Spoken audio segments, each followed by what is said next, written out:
A number of years ago, my church, Calvary Chapel in St. Petersburg, had a program called Foster Reach, where foster parents could come in and get their learning opportunities and support, and we would take care of the children. But I do remember a little boy one time, we were talking about different places people had lived, and he had mentioned he lived in Texas. I said, "You lived in Texas?" He goes, "Yeah, but now I live here, and I've got a mom and a bed." And it just struck me that that was what is really meaningful to him, that in his 6 years of life, he had a mom and a bed. I met Godly Daniel over lunch one day, and he introduced me to Door of Hope and eventually asked me to serve on their board of directors. So I just developed a real heart for children in foster care. As the famous Billy Babbino says, if you think it's a good thing to do, to be a foster parent, don't do it. But if you believe that God is calling you to be a foster parent, that's what you need to do. And I knew that God had laid it on my heart to become a foster parent.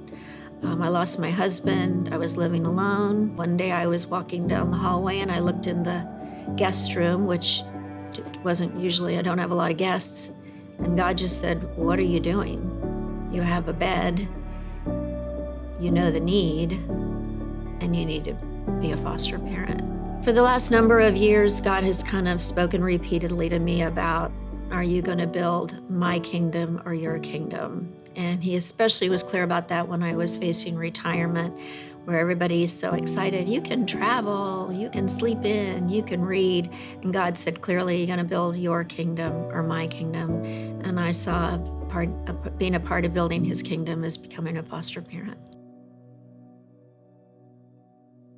The day before I received my first foster child, Door of Hope was told that it was a conflict of interest for me to serve on the board, and they called and said, I said, "Well, what does Godly say?" Because it was either stop your licensing with the Door of Hope, go with another agency, or resign from the board. And I said, "Well, I need to talk to Godly." And they said, "We already talked to Godly." And Godly said, "Go ahead and resign from the board and become a foster parent." So within 24 hours, I was a foster parent.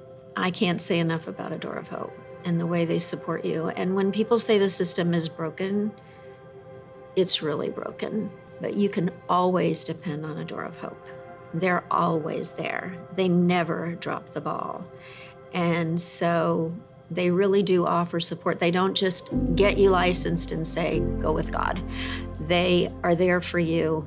I remember distinctly at a board meeting when we were first kind of understanding how a Door of Hope works, where they would say, they get these calls daily, "Do you have any beds? Do you have any beds?" I'd never heard that expression before. And they'd say, "No, we don't have any beds." And they'd call other agencies, I guess, "Do you have any beds? Do you have any beds?" But this little boy that I got was taken from his home very suddenly, and he needed a bed that night. And the Door of Hope family was able to say, "We have a bed." And I don't know what's important to people. A lot of people, everybody has a life, everybody has resources, everybody has a certain amount of time.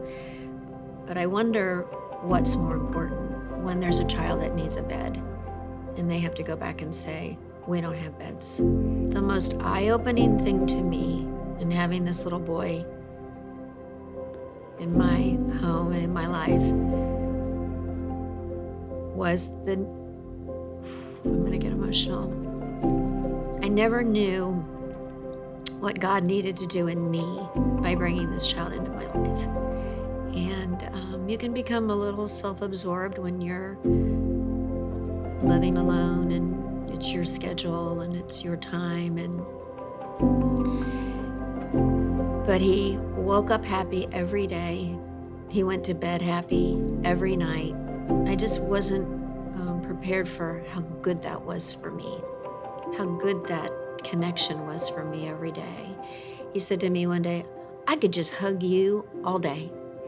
And he'd say from across the house, "Cynthia, I love you." And let me just give you a hug. I think you are thinking more about what you're going to offer to a foster child, and you have no idea what they're going to do what God's going to do in you through them.